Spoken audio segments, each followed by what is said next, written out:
Are you a parent navigating the complexities of co-parenting, family court, or even domestic violence? If you are looking for ways to help protect your children and build a strong and supportive community around you, then look no further. Gray Minds Think Alike is your go-to resource for everything related to the complexities of family life. Join us as we dive into thoughtful conversations with experts and explore practical tips and strategies for tackling the challenges of parenthood in the throes of adversity so that no parent feels alone and every child's safety is protected.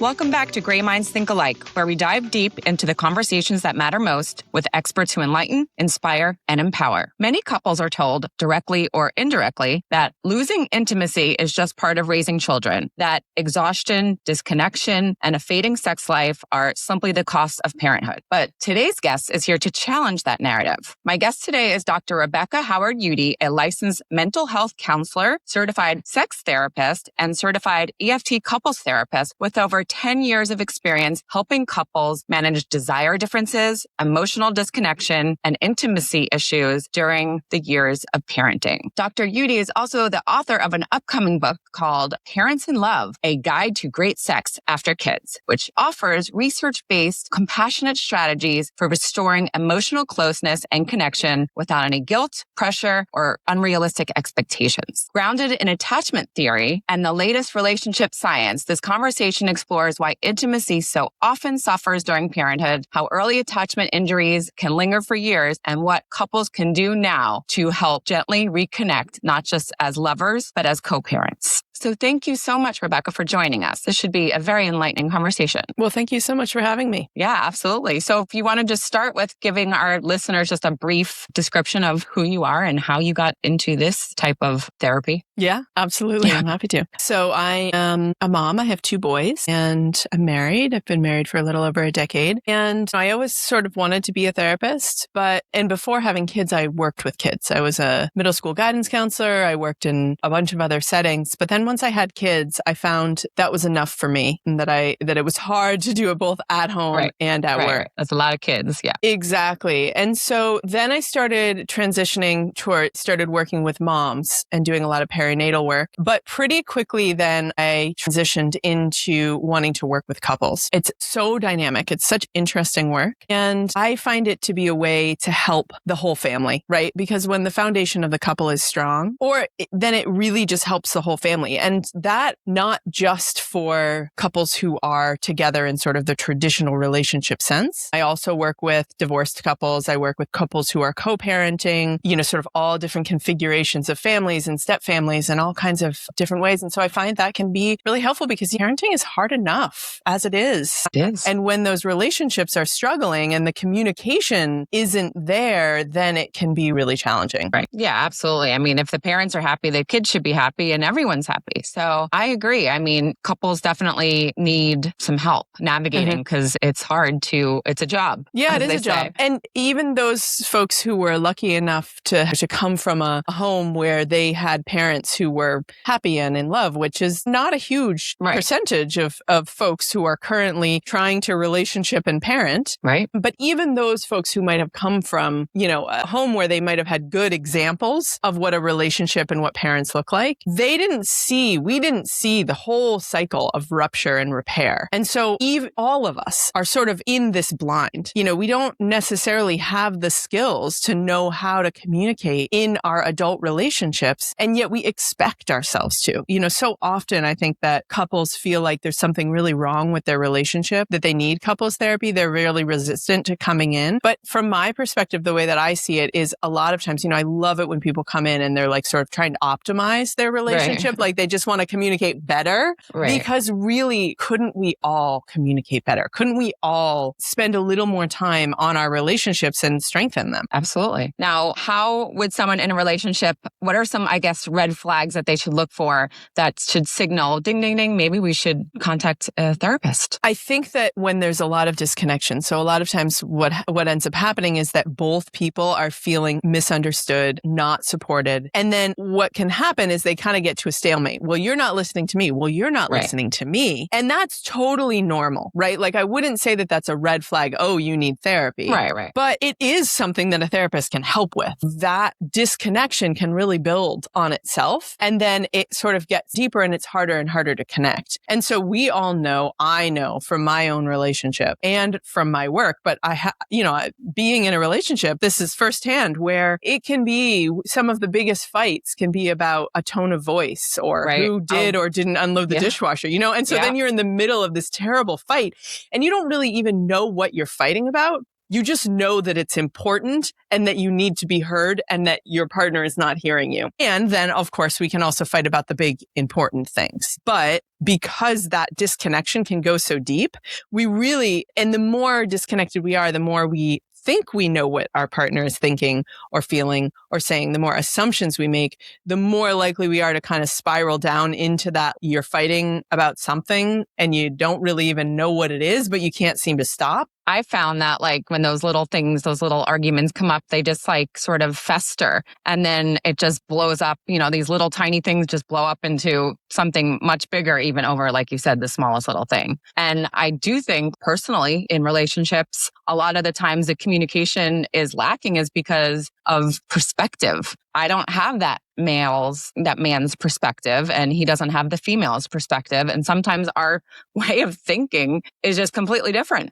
And that's nobody's fault. It's just how it is. Yeah, I think that's exactly right. It's two humans are going to have really different perspectives and both are equally valid. We often fight for who's right, my perspective, your perspective. And the reality is that in any given situation, you're both right because you both have a valid perspective. Right. Yeah, it's so true. Yeah.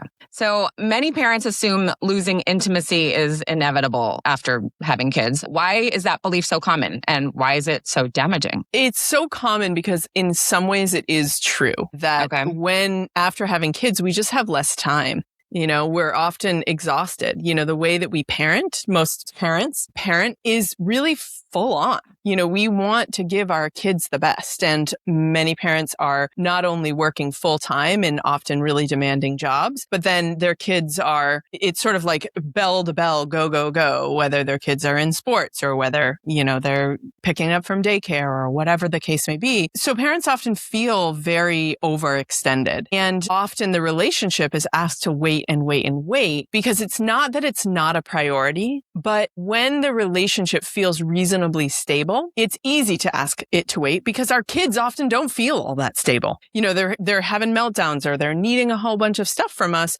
And then also jobs, careers, those take a lot of energy too. And so it is normal for a couple's sex life, a couple's sort of romantic connection to suffer after kids. Sure. You're just tired. You're just tired. And, sleep is important. And so And how long does this last typically? Yeah. So because, once you're out of the newborn baby phase, then what? Well, that's a great question. So I think that there's what I like to call the do no harm phase. So that's sort of like the first, at least a year, a minimum of a year. But really it's if you are breastfeeding, until breastfeeding is over and until everybody's sleeping through the night. So depending on your family and depending on whether or not you're adding more and more kids, parents can be in this sort of do no harm phase where nobody's really... Decade. Yeah, really. Like it can be quite a long time.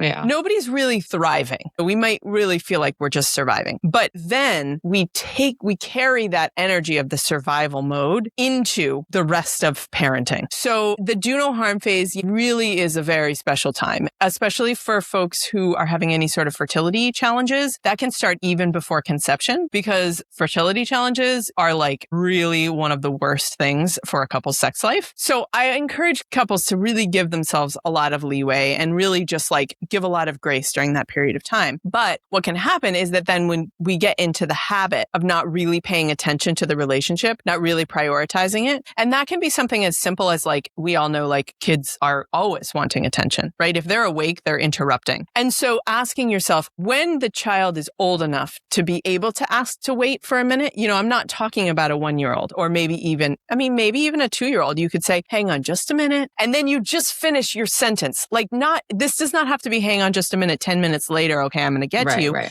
Maybe a 10-year-old could wait for that long. Hang on a second. We're finishing a conversation. But how often do you do that? How often would you choose to go on a date as opposed to doing something for your kids? Yeah, obviously. It's hard to get into those habits of doing that. Yeah, it does take a while for, especially mothers to sort of get their groove back, you could say. I know for me, it took me a good 3 years before I even wanted to go on a date. I had no desire. I just wanted to stay home. Yeah, absolutely. And it makes sense. I don't say that, those questions that I'm asking, I'm not saying that I often ask couples who I'm working with who are struggling to conceive is that, the particular type of sex that you need to have to conceive, right? So penis and vagina intercourse, or if you're doing like IVF or IUI, that's happening in a medical office, right? That is conception sex, which when it's scheduled, when it has to happen at a particular time, certainly if it's in the context of doctors are involved, it has nothing to do with desire outside of the first maybe couple of months. So protecting that as something that has to happen in order to conceive and having that be within the bounds of, whatever the 5 days a week, a month, right?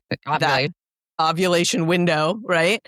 And outside of that, thinking about what else could you do together? How else could you have sex? Really expanding the definition of what sex is outside of the conception sex. And that can really help a lot of couples because a lot of times what happens is that sex, when we're talking about intercourse, ends up sort of getting tainted by this, we have to do it. And then couples don't want to do it outside of that ovulation window because it feels like such a chore. So figuring out, even if it's just making out on the couch, like a couple of teenagers, like what else can you do to expand what being sexual and intimate means? Maybe it's showering together. It may not actually be having sex in the way that we think of having sex, but trying to keep that desire alive. That can be a really helpful way to do it. Okay. Now you talk about shame barriers around sex and connection. What are the biggest ones that prevent couples from seeking help? They're just too embarrassed to talk about it? Yeah, I would say. If you don't have a therapist who asks about your sex life and specifically, then couples will go, months or even years without really even bringing it up. I think that everybody's got some shame around sex and relationships. It just is. A lot of times in our culture, sex is talked about and not talked about in weird and interesting ways. And that may have also been the same in our families of origin where it's talked about and not talked about. And so, we just do have some shame barriers there. A lot of times that can literally be not actually knowing the words to use. And so it can be challenging even to be able to talk about sex when, just even knowing, like, how do I even say these words? Right. No, it's definitely uncomfortable for some, even in like the media, when everything is over sexualized, we still have problems talking about our own insecurities, I guess. Ultimately, it comes down to just that. No one wants to admit that, they're doing something wrong or talk the more you're silent, right? Yeah. It's the mouse chasing the cheese. That's right. Yeah, exactly. And then what eventually happens is that we push each other further apart. So each person inside of them has the potential to either be a pursuer or a withdrawer. And so you may be a withdrawer in your current relationship, but in your family of origin, you're a pursuer. Or you may be a pursuer emotionally. You're the one who's bringing up issues in your relationship. But in the bedroom, sexually, you're more of a withdrawer and your partner may be initiating more. So it's like give and take in different areas, I guess. Exactly. So we're fluid, right? It's not that we like to label ourselves of I'm this, and that's how we carry through life. And, there is some truth to that, but we also are flexible. And so the good thing about that is that in this relationship, you may find that you are a pursuer and your partner is a withdrawer or vice versa. And that's kind of your cycle. You do this dance together of pursue and withdraw. And that prevents you from being able to connect with each other because you're both playing out sort of your own attachment injuries that may have come from childhood. They may have come from incidents that have happened in your relationship, whether in early parenting, not feeling seen or attuned to. Maybe there's been some sort of a betrayal that's caused an attachment injury. And so that whole cycle prevents you from being able to get close and being able to understand each other. But just like in childhood, where our primary parents or guardians are our attachment figures, and in an ideal world, we want a secure attachment with those folks. That doesn't always happen, but that's what we're after. But in adulthood, our primary relationship with our partner it's not a parent-child relationship, but it's our primary attachment. And so we have the opportunity, even if we didn't have even if you had an insecure attachment in childhood, we have the opportunity to recreate and to heal those attachment injuries or those attachment wounds in our current relationship by creating a secure attachment with our partner. But in order to be able to do that, we have to be able to understand each other. So oftentimes, someone who's a pursuer, who's a little bit more anxious, may come across to their partner as being like critical or demanding or blaming. They're really just trying to get understood, but that's maybe how it lands with their partner. And so as a result, their partner may withdraw. They may pull back. They may say less or do less. But really what they're trying to do is just not get it wrong. They just don't want to fail or let their partner down. And so we make the assumptions that our partner is really critical, that we never can get it right with them, or that our partner is withdrawing and that they don't care about us. Right. But those are just assumptions. Really, when we dig into it, we can understand the pain underneath those pursuing and withdrawing roles. And then once we're able to get more vulnerable, then that allows us to have more of that secure attachment that we're all after. Well, how do you get the other partner, if they're the ones that are withdrawing or avoidant, how do you get them to sort of not just change, but see that there is an issue with that type of attachment style? Because most men have no idea what we're even talking about right now. Mm-hmm. So how do you get that, other partner to sort of say, yeah, maybe I should try to get more secure? On a really practical level, when I work with couples, first, we have to de-escalate the cycle. Because the withdrawing partner, even though they're compartmentalizing, they're not having a good time. And neither is the pursuing partner. The cycle is really painful for both people. Yeah. So it's running. It's the worst. It's totally the worst. So the first place that we start is when we de-escalate the cycle. And that often looks like helping the pursuing partner actually to do a little bit more of borrowing their partner's compartmentalization skill, being able to self-regulate a little bit more, to wait, to hold. And then that gives their withdrawing partner the space to come forward a little bit more. So the anxious person just sort of like pauses, takes a step back and let the avoidant do its thing. Exactly. And both of those are new skills. So for the avoidant person or the withdrawing person to come forward, to bring up something, whether it's positive or negative, it's a huge risk. That is the risk to the relationship. In the same way that the pursuing partner, if they were to hold and to not say something or to not bring something up, that can also feel like a real risk that they're not going to get seen or attuned to or listened to. And so giving both people the space and the safety to sort of try out these risky new roles that feel a little bit more vulnerable is actually then both people feel more attuned and connected with each other. And then the positive cycle starts getting played out. So my goal when I work with a couple is to try to help them to play out their positive cycle as quickly as possible, as soon as possible. So then we can point to that and say, you remember when that happened? Didn't that feel better? Let's keep working towards that. Now, how do you get how do you know what your partner's triggers may be that might bring up maybe, like you said, childhood attachment or things, that happened, in their past? How do you sort of just tiptoe around that so it doesn't become an issue and make them vulnerable? First is that dealing with your own childhood and life, we accumulate traumas and insecurities and ways of coping for very good reasons over our lifetime because it helps us to survive. So the first place to start is to get in tune with what our own vulnerabilities are, what our own protection moves are, and we can start to call ourselves out. And we can start to show up in a different and more vulnerable way. It doesn't go well when it's tempting to want to point out our partner's insecurities and attachment our attachment sort of styles and protection moves and everything. But that typically doesn't go all that well. I think that if you know what they are, and we probably do because we know each other pretty well. Yeah. Hold your peace. Think about what your own are. Practice that sort of self-awareness. And then that opens up the door for your partner to be able to do the same for themselves, because that's when change really starts to happen. Now, I'm just going to go into something personal for me. I suffered a horrible tragedy. My son was killed. And I know that definitely affects my relationship, my mood, my everything. How does someone that has sort of, I guess, come out the other side of domestic violence, sexual abuse, things like that, how do they move forward in new relationships or, their current relationship without bringing up past trauma? It's such a good question, because I think that when you have a trauma, any sort of trauma like that, especially when it's really significant, it lives with us. We might be able to work through it and come out the other side, like you said, but some days and some situations, it's going to feel just as fresh as it did. And so helping your partner to understand.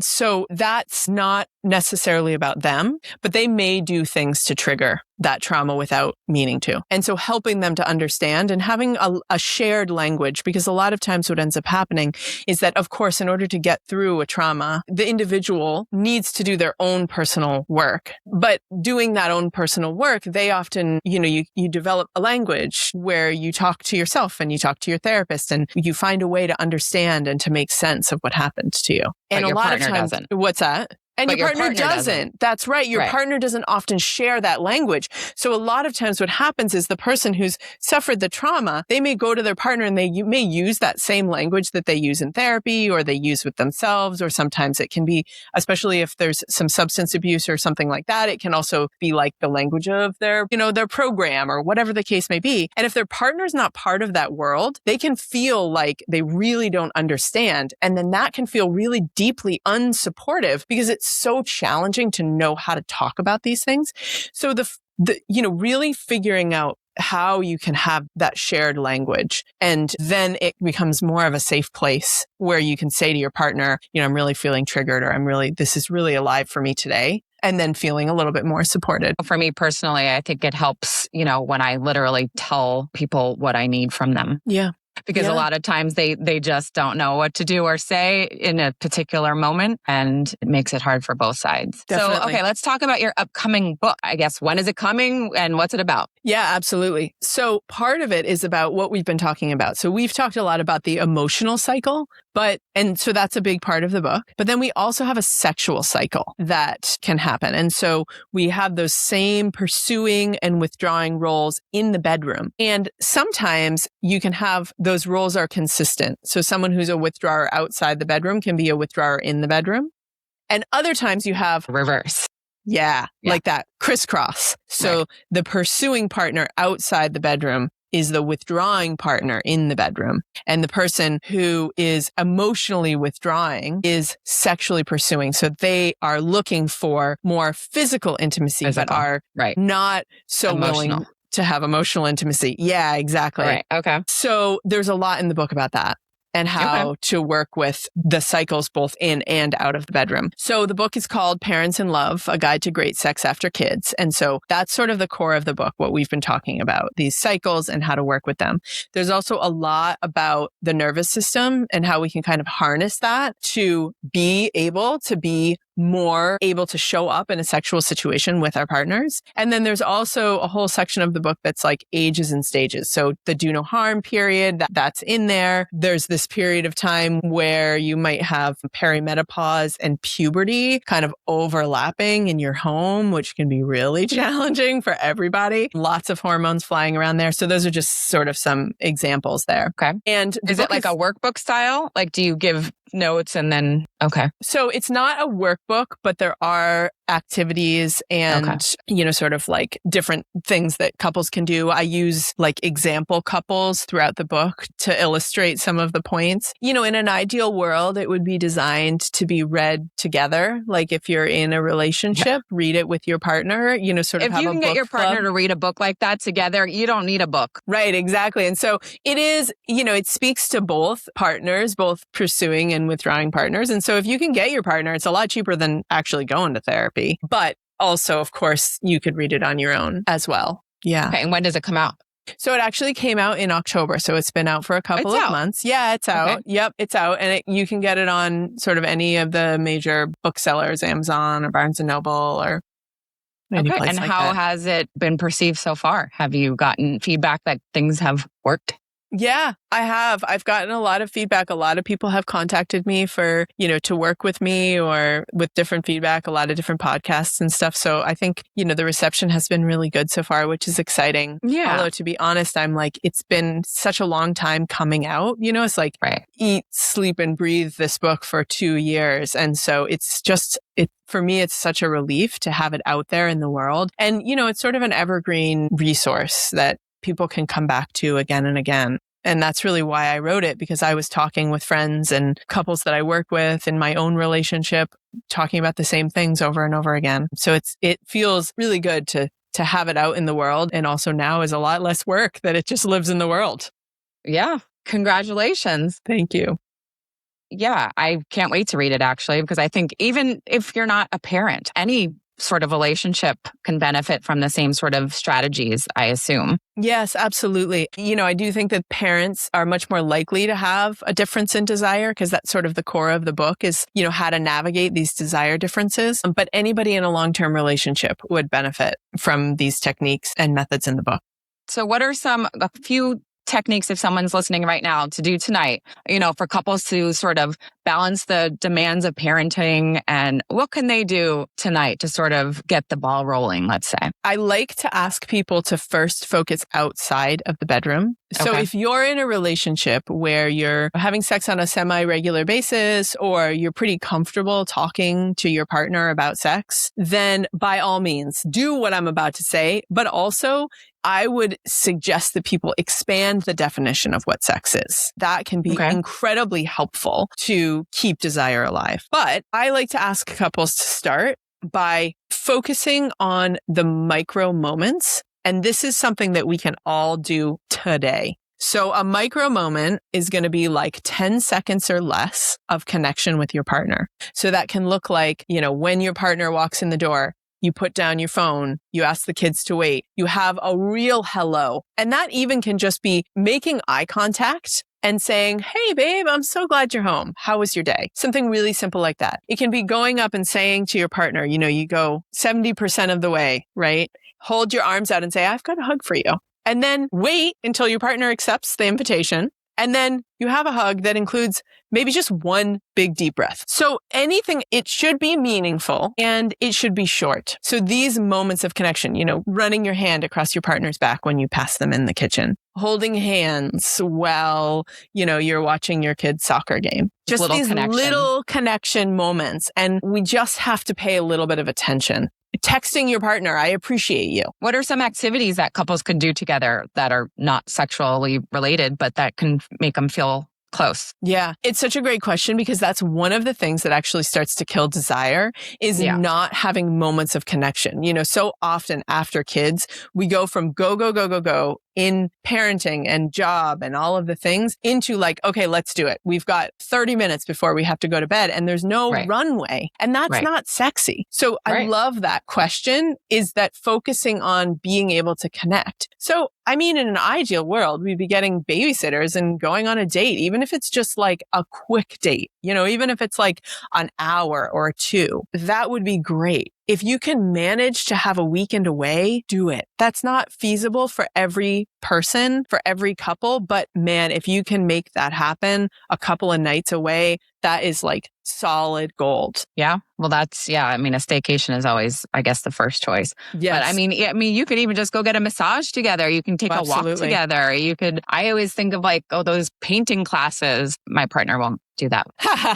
Well, I think that's what you're talking about though, is novelty. Right? So you have to find something that both people, I'd love it if my husband would come to a yoga class with me or something, but it's not really his thing. No more do I want to go play basketball with him.